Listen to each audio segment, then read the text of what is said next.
Tanghali po. Magandang tanghali, Miss Sally, at lahat po ng mga kasama dito. So ma'am, kumusta yung executive session? Sino ho yung mga dumalo at ano yung mga informations na maaari niyong i-share sa publiko?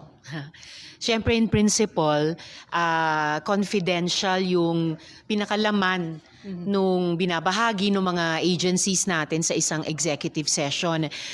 Kasama po doon yung National Security Council, yung Intelligence Service Armed Forces of the Philippines, yung Anti-Money Laundering Council, at marami-rami pang iba.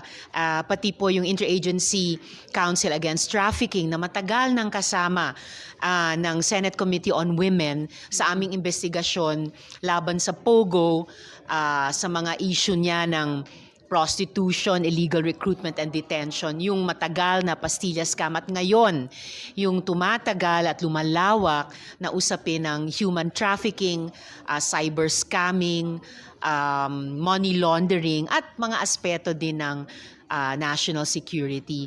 So, mailalarawan ko lang kung ano yung mga paksa na talakay.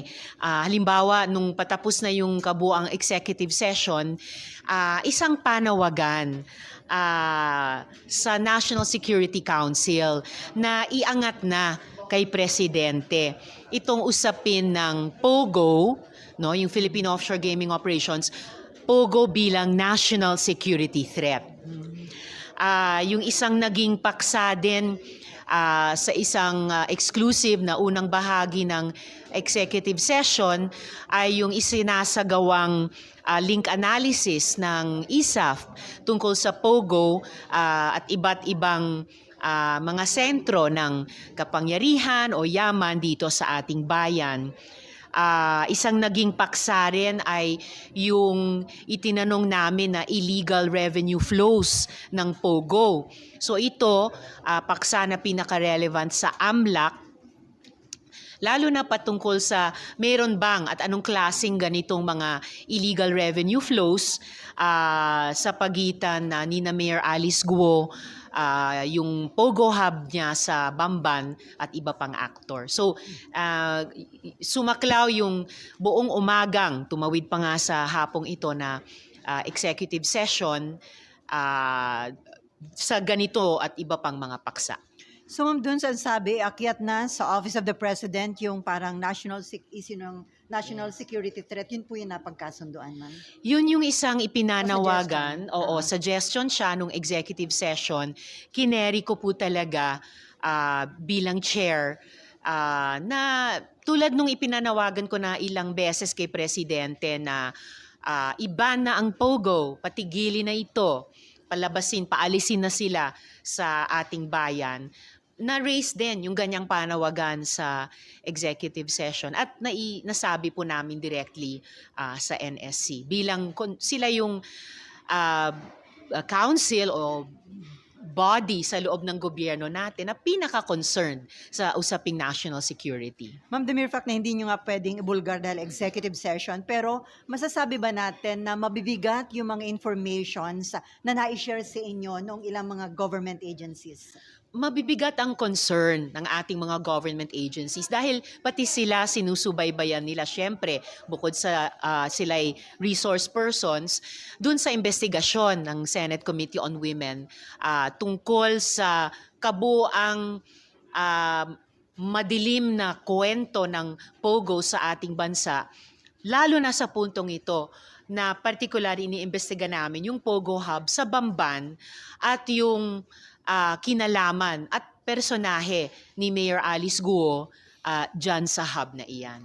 At ma'am, dun sa na-share nila ng mga informations, na-establish ba yung nationality ni Mayor Guo at ganyan din na-establish ba yung connection niya sa POGO at sa ilang mga criminal activities? Walang nakabawas o nakabura dun sa namumuo talagang opinyon ng komite na siguradong may kinalaman siya sa POGO hub dyan sa Bamban. Dun pa lang sa documentary evidence, tapos syempre yung ilang mga inputs mula sa mga resource person. persons, wala ring mas matibay na ebidensya na siya nga ay Filipino citizen. So nananatili talaga at lalo lamang naging solido yung mga tanong kung siya ba ay citizen o national ng ibang bansa at hindi ng atin. So what will happen next, ma'am, after nitong executive session? Ano yung susunod na magiging hakbang ng Committee on Women? Kailangan pa namin magkaroon ng at least isa or ilan pang briefing, particular halimbawa mula sa AMLAC, tungkol nga dyan sa issue ng illegal revenue streams. At pagkatapos nun, ay pwede kaming magtakda ulit ng pagdinig na even sharper, even more focused than we have been so far tungkol sa mga isyong lumabas, tungkol sa POGO in general, at in particular tungkol sa POGO Hub sa Bamban, in particular kay Mayor Alice Go, at lalong-lalo na dun sa lumilitaw na aspeto ng money laundering dito at sa ibang bansa, sa rehiyon, at pati yung mga concerns tungkol nga sa national security. Ma'am, may na-report po ba sa inyo na merong panibagong POGO Hub dyan sa Pampanga ba na ni-raid ng mga authorities ng PAO? Yes, balita nga po namin sa pamamagitan din ninyo sa media, ni-raid po sa Porac.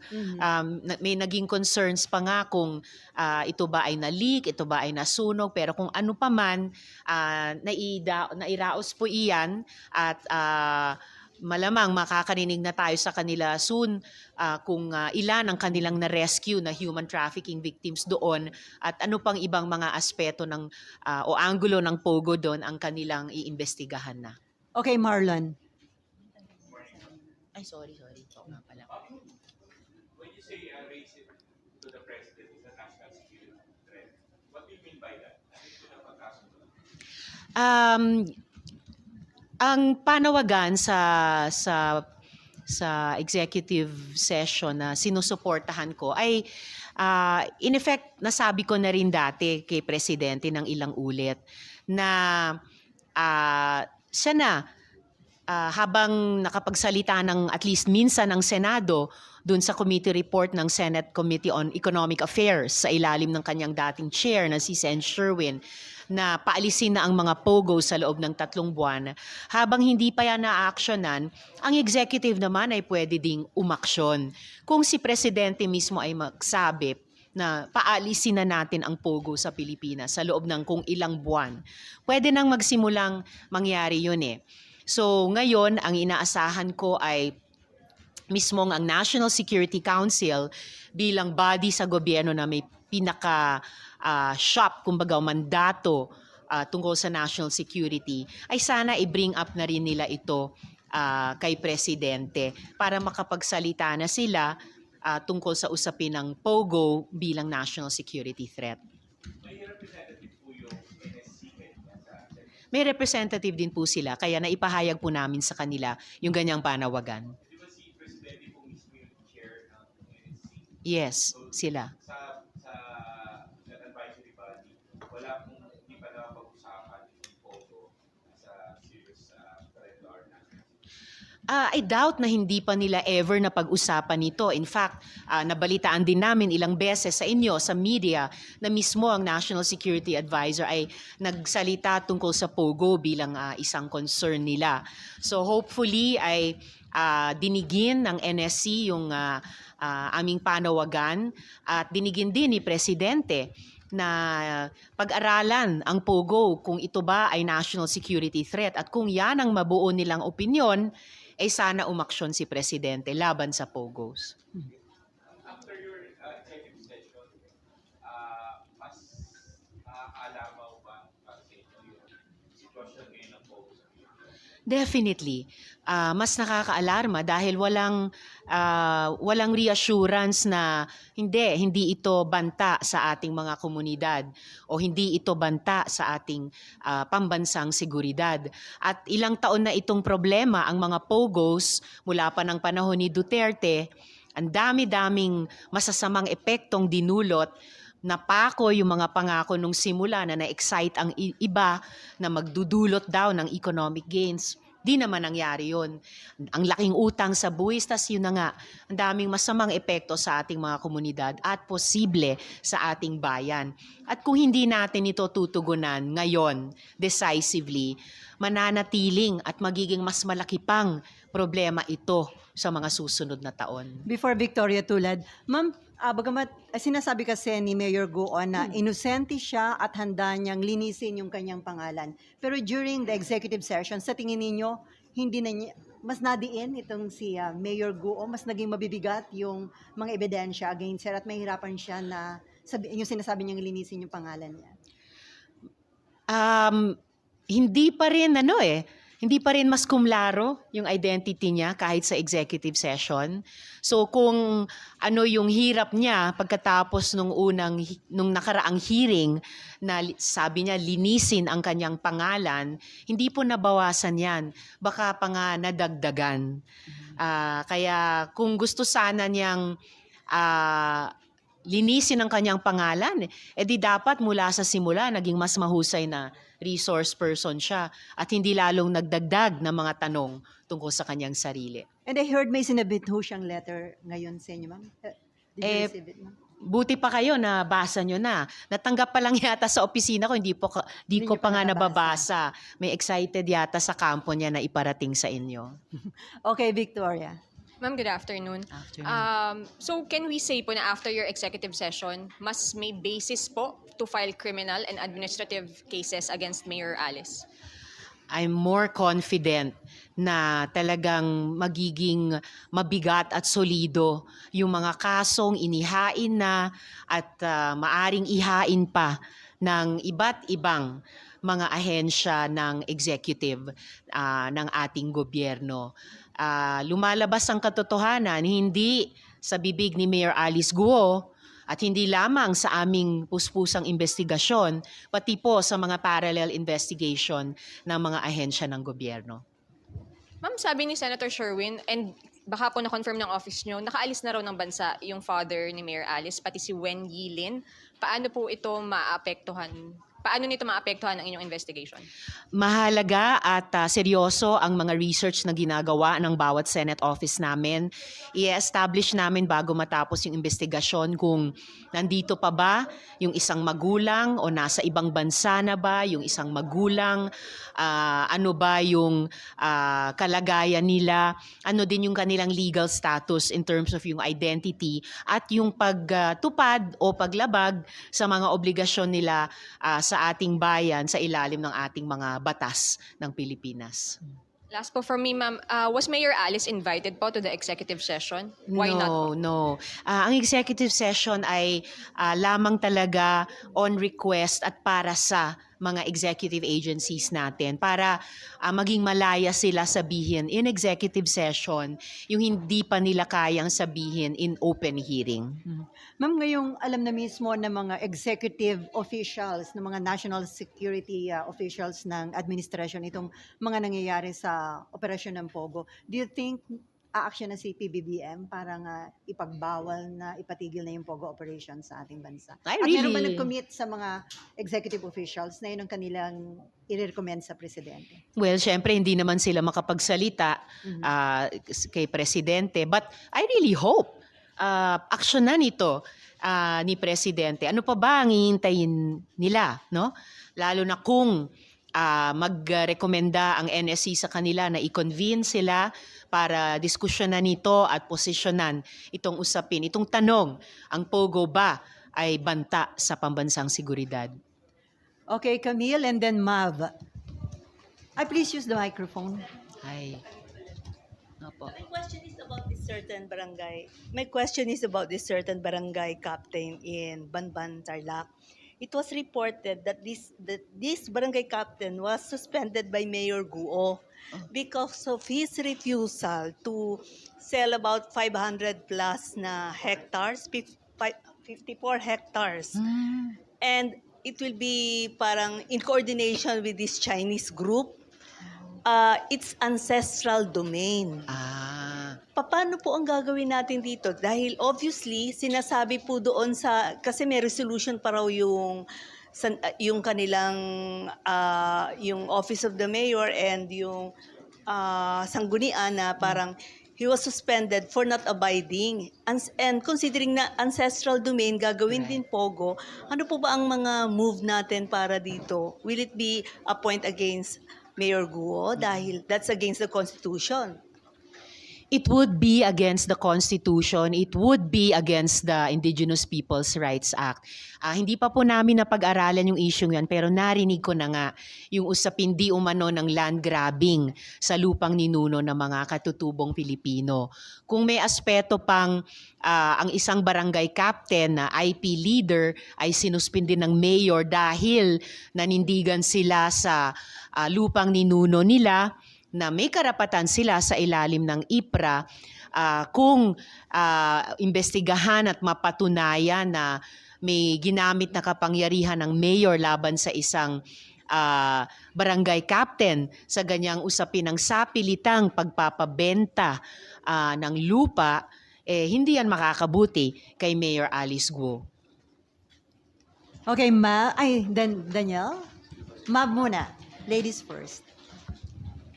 Hi ma'am, good afternoon po. Ma'am, meron po kayong natanggap na information na allegedly the father of Mayor Alice Guo ay connected daw po sa Chinese Communist Party dahil meron pong mga posts sa social media. But did you receive any actual report on this po? Namomonitor din namin yung mga posts sa social media ng ating mga netizens at ng ilang, siguro mga nag-research din tungkol dyan. At bahagi yan ng mga tanong kung bakit pinapa-raise ko sana kay Presidente sa pamamagitan ng NSC yung aspeto ng Pogo ba ay banta sa ating pambansang seguridad. Ang Pogo ba ay hindi lamang konektado sa mga international crime syndicates, pero siya rin ba ay konektado sa ganitong mga international crime syndicates dahil ginagamit ng ibang bansa laban sa pambansang interes ng Pilipinas. So, importanteng tanong pa rin yan. Tapos ma'am, pinapaimbita po natin si Nancy Gamo and then last week po meron siyang mga radio interviews, sinasabi niya na willing naman daw siya humarap. Nagparating na po ba siya sa committee na a-attend po siya sa susunod na hearing? Hindi pa naman, pero kung haharap siya sa komite namin, paghandaan niyang sagutin dahil may documentary evidence kami na bukod dun sa siya ang naglakad ng mga papel ng mga naunang negosyo ni Alice Guo, ay siya rin ang nag-ayos ng mga papeles para maka-operate ang Zone 1 sa Bamban nung mga taon na mayor na si Mayor Alice Guo. Napakinggan ko yung at least isa sa mga interview nila, dami niyang alam tungkol kay Mayor Alice Guo. Maalala nyo, nung una kong tinanong kay Mayor Alice Guo, ang Nancy Gamo, ang unang-unang sagot niya ay hindi ko alam.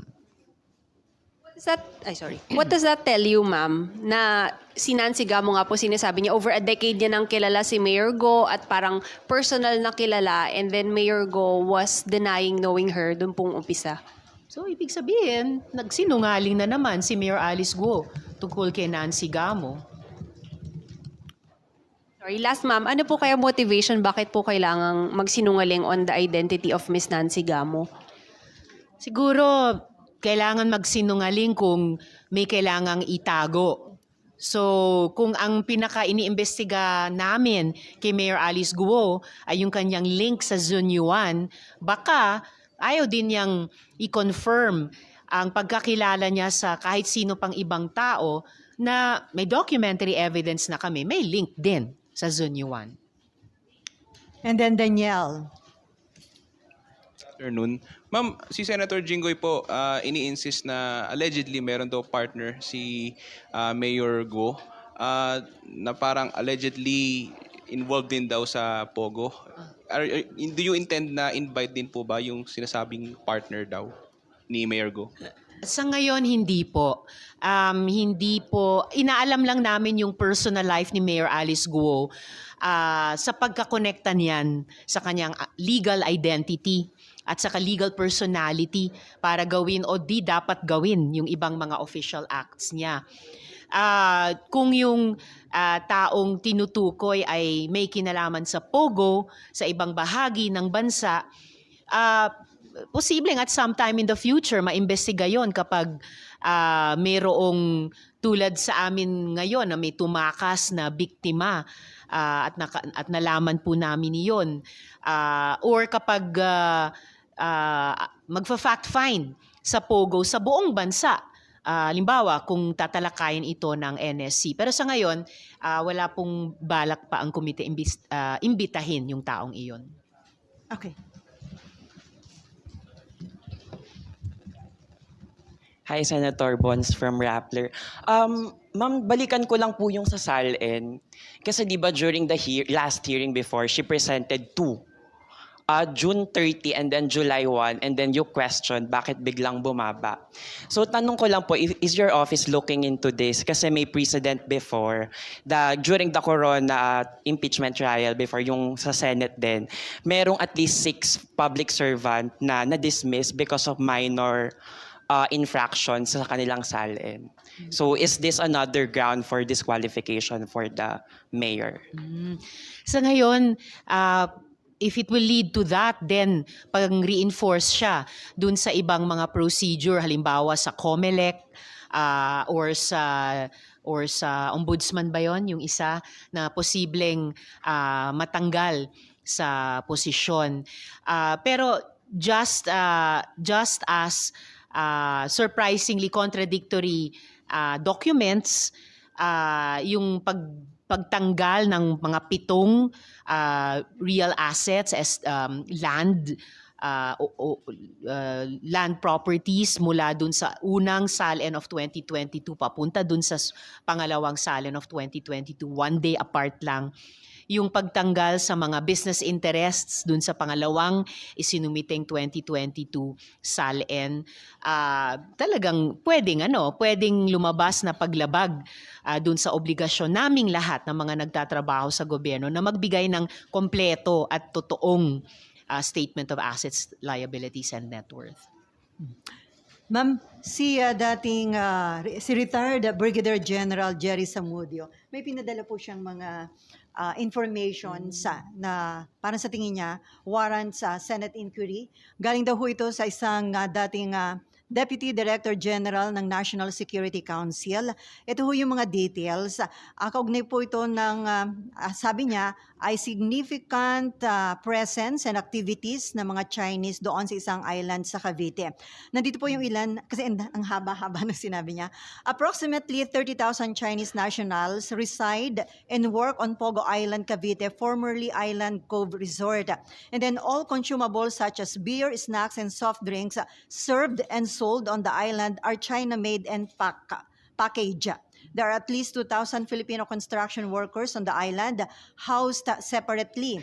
The island employs an airport-style entry system with computerized, colored, and numbered passes.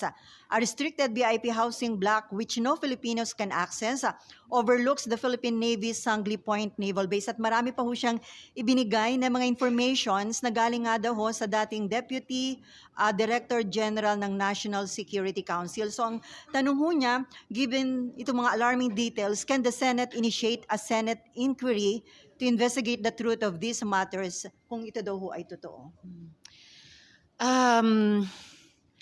Kung matuloy yung pag-aksyon sa rekomendasyon ng Senate Committee on Economic Affairs na pinirmahan kong committee report na i-ban ang POGO sa loob ng 3 buwan, kung pagkatapos ma-finalize itong committee report ng Senate Committee on Women at siguradong irerekomenda naming paalisin na ang POGO sa Pilipinas, then kahit aling POGO hub, kahit saang bahagi pa ng bansa, ay kakailanganing paalisin din. Pero may initial info na kayo tungkol nga dito sa Island Cove? Yung ganitong mga inputs mula sa social media sa iba't ibang netizens natin at iba't ibang mga manunulat. And then may mensahe siya sa inyo, ma'am, na sabi niya, an inquiry is crucial for ensuring the sovereignty, security, and well-being of our nation. I trust in your commitment to safeguarding our country and hope that through your efforts, the government can take immediate steps to address these concerns. Yun po yung message. Maraming salamat kay General Zamudio. And i-follow up po talaga namin yung panawagan sa NSC at sa pamamagitan ng NSC, panawagan kay Presidente. Okay, Marlon. Yung binanggit ni Ate Selly, di ba mas interesting yun kasi yung yung Island Cove, malapit na malapit talaga siya sa naval Sangley base Point. natin sa Sangley Point. Yeah. And actually, even before that, may mga ganong concern na na yung pagtatayo ng Pogos doon, baka parang smoke screen lang siya to surveil yung naval base natin sa Cavite. Mm-mm. That's why yung tanong sa NSC at kay Presidente kung ang POGO ba ay banta sa national security. Dahil may ganitong posibleng aspeto sa lahat ng POGO hubs dito sa buong Pilipinas. So kaya interesante whether that hub or others dahil sa ganong aspeto. Yung kung ano lang po yung pwede nyong ma-share, Senator. Kasi yung binabanggit nyo na national security threat. Can you mention even a few instances or issues discussed during the executive session na pwedeng hindi i-share sa public? Bakit nyo nasabing national security threat na yung POGO? Nung simula ng executive session, akong nagpaalala sa lahat na executive session ito at subject sa rules ng Senado.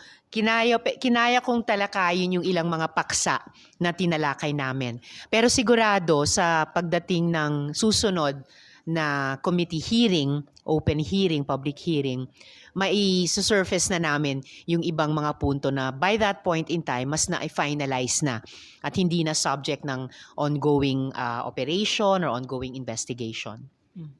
And ma'am, i-follow up ko lang, in case na inyong imbestigahan itong sinabi ni retired General Zamudio, mahalaga ba na humarap yung former Deputy Director General ng National Security Council kasi siya yung nag-share ng information? Si General Zamudio? Sa kanya. Siya yung nag-share sa kanya yung... siya ba mismo yung former? Tinatanong ko. Sabi niya natanggap niya yung message niya yun for a former Deputy Director General ng NSC. Okay. Posible, maimbita sila, but at the very least, yung kasalukuyang NSC ay tatanungin dahil sila din naman ang dapat may institutional memory ng lahat ng mga information or intelligence na mayroon ang council. Cecil and then Nino. Apo, Ma'am Cecil sa Star. Ma'am, while you mentioned that you have gathered substantial information during the executive session, ano pa po yung ina-expect natin na hahanapin sa mga susunod na hearing po?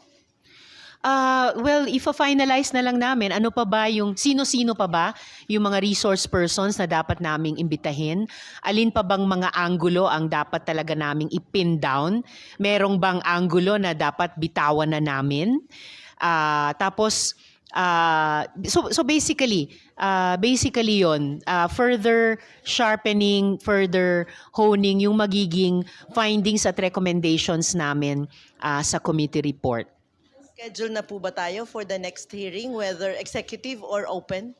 Wala pa pong schedule sa susunod na hearing. In between this executive session at yung susunod na hearing na iyon, meron kaming at least isa pang briefing mula sa AMLAC tungkol dun sa illegal revenue streams.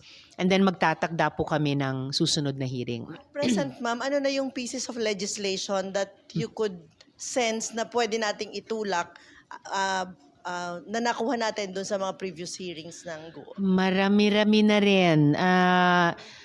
Starting from pagpapalakas ng implementasyon ng mga batas nating pumoprotekta sa mga kababaihan at mga bata, yung related labor rights na nilalabag sa illegal recruitment and detention, yung maraming lumabas sa aming investigasyon sa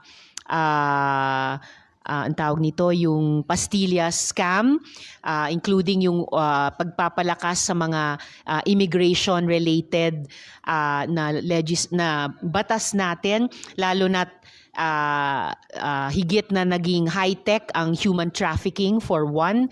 Tapos dito, yung oversight dun sa pagpapatupad ng mga batas tungkol sa hindi lang POGO kasi gusto ko at ilan sa amin iba na talaga yan. Pero yung buong business model ng industriya kung saan siya nailagak.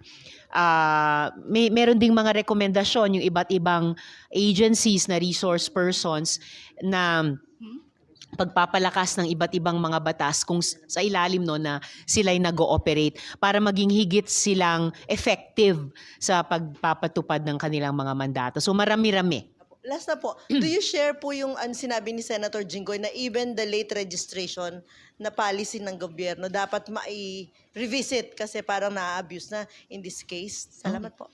Pwede siyang i-improve. Kasi marami naman tayong mga kababayan na nalilate register talaga sa valid naman na mga kadahilanan. Marami po tayong mga kababayan na nalilate register, nagle-late register na wala naman silang balak gamitin yung registration of live birth nila para sa mga krimen. Lalong wala silang balak gamitin yung kanilang na-late register na live birth nila para labagin yung pambansang interes ng Pilipinas. Nagkaroon lang sila ng valid reason na nahuli. So siguro tulad nung may bago kaming naipasang batas, 'di ba, yung Automatic Birth Rectification Act, ay baka pwede ring pag-aralan namin paano i-improve yung ating late registration system para hindi makasangkapan ng mga may masasamang balak tulad mukha dito sa aming kasalukuyang investigasyon, pero para din mas mabuting mapaglingkuran yung mga legally naman, legit naman, naghahabol lang talaga ng late registration of live birth at makatotohanan at hindi contradictory yung mga impormasyong ibibigay nila para makuha yung registration na yon. Nino, JB, Nympha, and then Mark. Ma'am, tanong lang po, no? Doon sa executive session, establish naman yung national security threat, di po ba? Sa tingin ko na-establish na threat ang POGO sa national security. At kaya hinihiling ko na si Presidente at sa pamamagitan ng NSC ay pag-usapan na ito. Ang maraming impormasyong ibinibigay sa kanila over the past several years ng iba't ibang executive agency. Siguro napapanahon na pumosisyon sila bilang NSC at bilang ang presidente. Ma'am, na-establish din po ba kung gaano kalaki yung sakot ng national threat na yun o anong level na doon sa executive session? Yun ang iniimbestiga pa.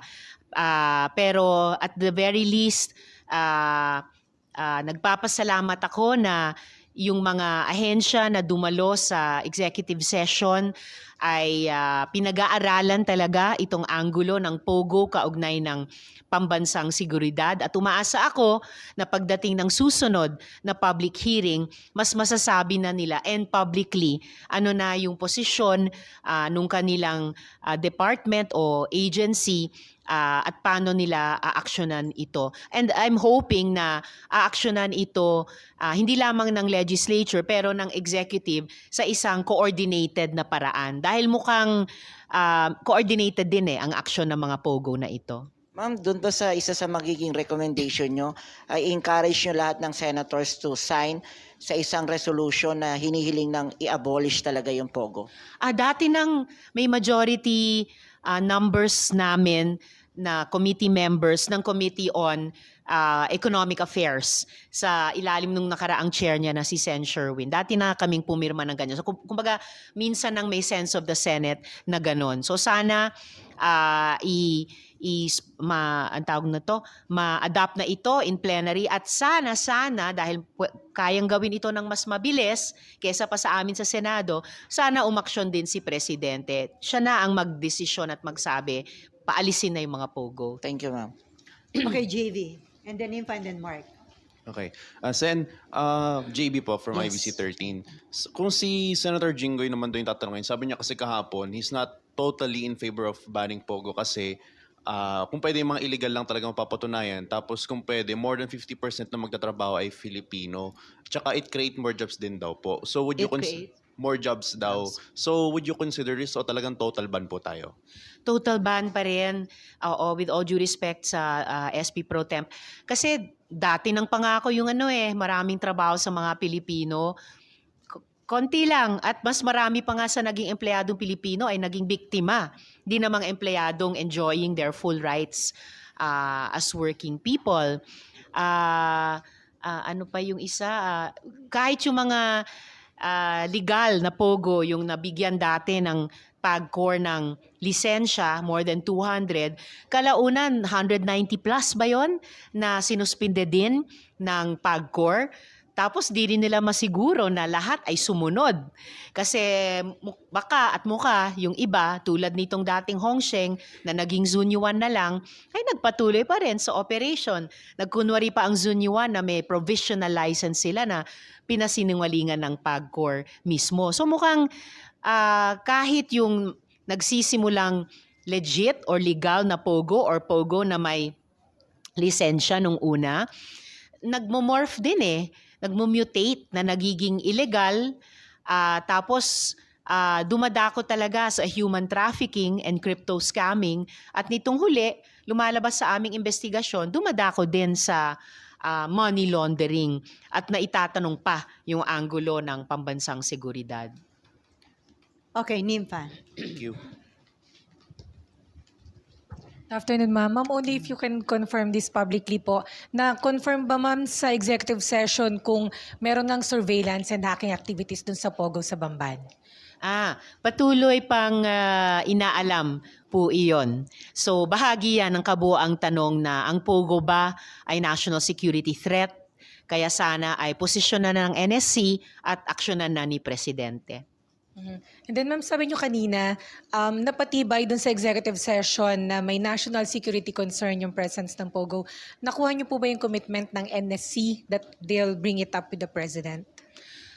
Para sa akin, tumibay ang basehan na i-raise yung serious concern na yan ng POGO bilang national security threat. Hindi ako magsasalita para sa NSC doon sa executive session, pero loud and clear yung panawagan silang mag-convene, pag-usapan nito at sana kalaunan aksyonan ni Presidente. So, umaasa ako, sana ay maisagawa nila ito. And ma'am, kung ongoing pa yung investigation dun sa hacking and surveillance, Yes. ano pa po yung ibang possible basis dun sa yung possibility na ito yung sinasabi nyo nga na national security concern na yung POGO presence? Well, yung kung may connection ba yung mga personahe na kasama ni Mayor Alice Guo sa kanyang pamilya o sa kanyang yung sa Zunyuan mismo, may link ba sila sa mga state actors doon sa China? Yung kanila bang POGO operations ay nagiging cover para sa paglabag sa ating mga batas? Ito man ay tungkol sa money laundering o iba pa. So yan po yung ilan sa mga anggulo sa tingin ko kung bakit buhay na buhay yung tanong ng POGO at national security. And isa na lang, ma'am, ano yung nakikita ninyong senaryo kung hindi ipatitigil ang POGO ASAP? Di magpapatuloy lang ito. Itong lahat ng mga masasamang phenomenon, itong lahat ng mga krimen, iniimbestiga na namin ng 4 na taon. Ibig sabihin, more than 4 years nangyayari ito. More than 4 years sinasagawa yung mga krimeng ito. More than 4 years. Of course, mula pa nung panahon ni Duterte na nilalabag ang karapatan ng ating mga mamamayan, lalo na yung mga vulnerableng sektor. So, ano pa bang hinihintay natin? Gusto pa ba natin na magpatuloy ito? Bakit? And then Mark. Yes, hi, Sen. From Philippine Star. Ma'am, during the hearing, you mentioned the case of the $3 billion money laundering case in Singapore, and 2 of those involved are yung mga kasosyo ni Mayor Guo sa Baofu. Ano? So does that establish that Mayor Guo is somehow linked to the money laundering case in Singapore, since you mentioned alleged money laundering? Because in Singapore, it was mentioned that 2 of those accused, si Zhang and Li Lin, yung kasosyo nga niya po na dalawa ay may real estate daw po sa Pilipinas. So does that mean that this web of money laundering of Mayor Guo extends also to Singapore? I really think so. At ito yung isang itatanong namin sa briefing ng AMLAC sa komite, yung illegal revenue streams.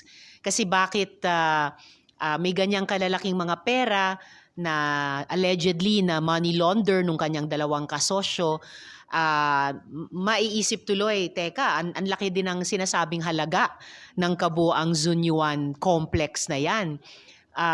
paano nakapasok at nakaikot sa ating ekonomiya kung walang malinaw na sources sina Mayor Alice Go at kanyang mga kasosyo. So it's a very reasonable suspicion na kailangan naming imbestigahan. Ang pera ba para dyan ay galing sa money laundering. Ma'am, other issue. Si former Health Secretary Duque, inamin niya na si former President Duterte ang nag-utos na ilipat sa PSDBM yung about 47 billion pesos na COVID funds. May suggestion na sana mag-state witness itong si Secretary Duque. Do you think yun ang best na gawing hakbang ni Duque to redeem himself? O isang mabuting hakbang yon kung gagawin ni former Sec Duque para i-redeem ang sarili niyang pangalan, i-redeem din yung institutional image ng Department of Health.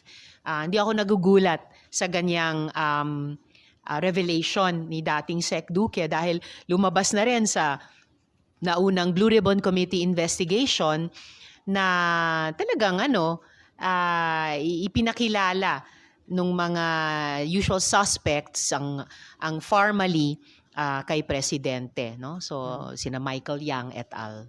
So naniniwala kayo, ma'am, na hindi yun recommendation from the DOH kung hindi initiative ng dating Pangulo na ipalipat yung funds na yon sa PSDBM? Well, kung initiative o ideya mismo ng DOH SEC noon o initiative lang ni Presidente, the fact still stands na yung ganyang improper na transfer ng malaking pondo ng walang due diligence documentation ay nangyari na panahon ng pandemic at ginamit para pagkakitaan pa ang hirap ng mga mamamayang Pilipino at hirap ng health sector pati ng ating mga health service providers. Okay, related question from She. Na-miss ka namin, She. Thank you. Hi, ma'am. Good afternoon. She. Opo, Ano daw?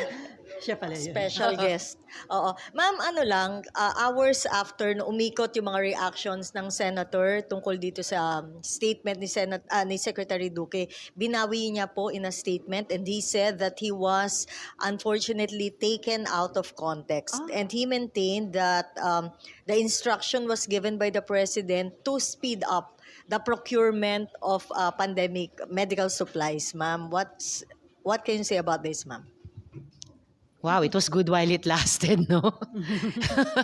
Bumilib na sana ako kay former Sec Duque. Well, kung ngayon sinasabi nilang he was taken out of context, unfortunately, that's the oldest excuse in the book para sa lahat sa amin na nagtatrabaho sa public sphere.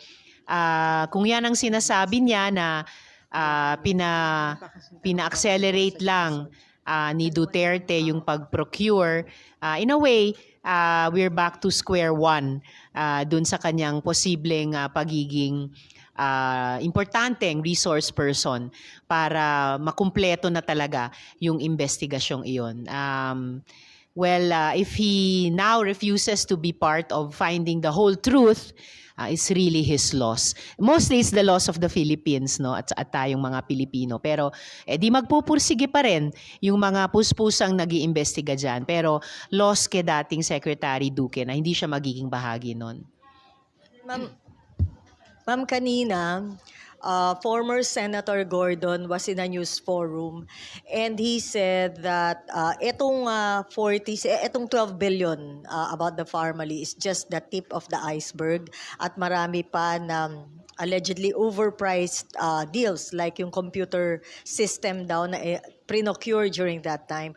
Given your commitment to pursue this case, do you see the need for the Senate to reopen the investigation since during the previous Senate you said that dahil nga po hindi na-approve yung chairman's report, no, you see the need to reopen this so that the public would know what really happened in full.